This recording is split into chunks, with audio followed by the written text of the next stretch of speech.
Hey guys, thanks so much for visiting Rosie's Edge. Here's a quick outline of what you'll find here.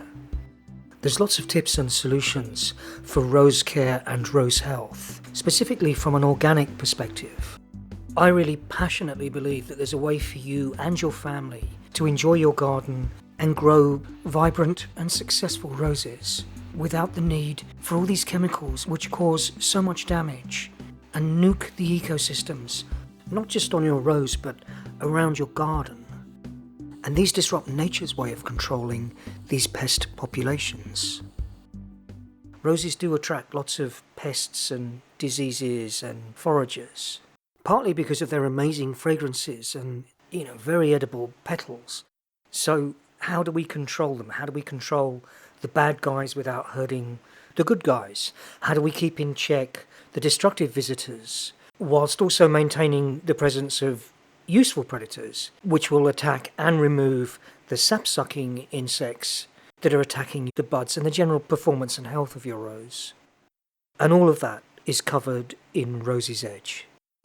And it's about finding out what's on your rose, that cast of characters that form each rose's individual ecosystem as the plant develops.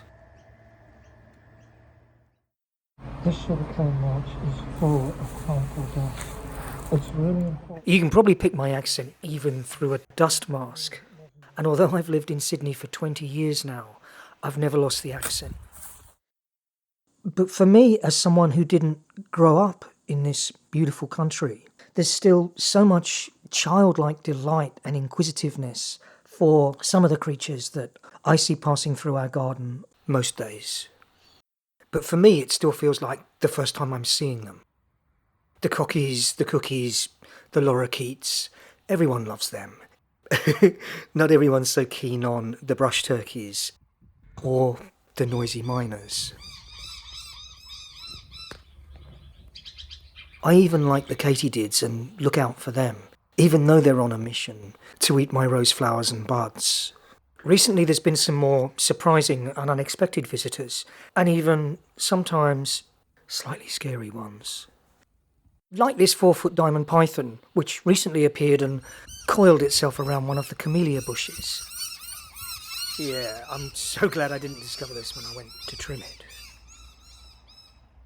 But these guys are just the visitors, and mainly it's all about the roses. And all those questions that roses throw out. What's making my rose sick? Why did it suddenly sport pink polka dot spots overnight? Why did the bud suddenly go brown and never open as a flower? What's a node?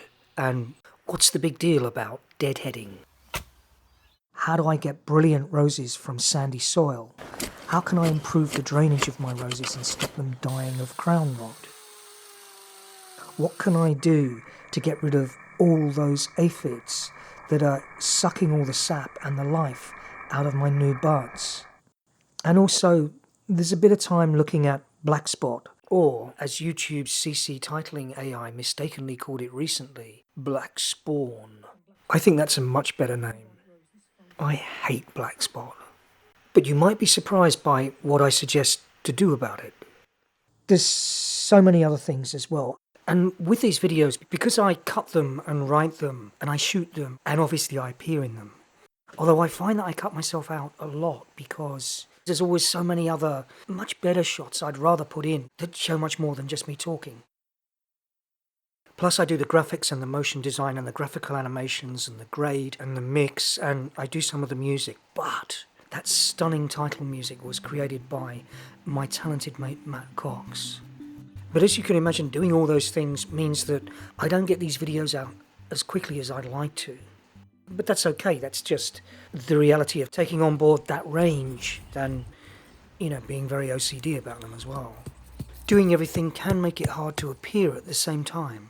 But often, it can actually just be much more powerful to show the imagery and get me out of the shot.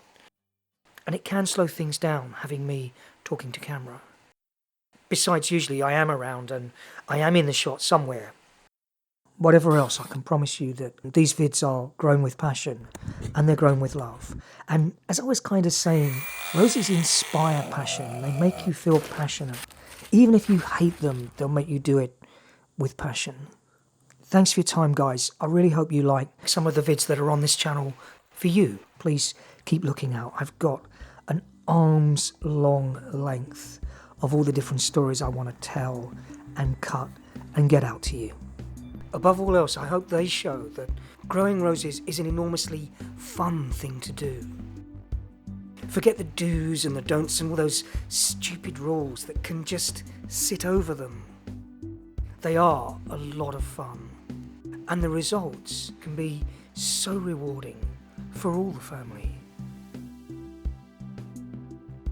Thanks so much for watching, guys. It's really much appreciated, and I really hope to see you soon. Thanks.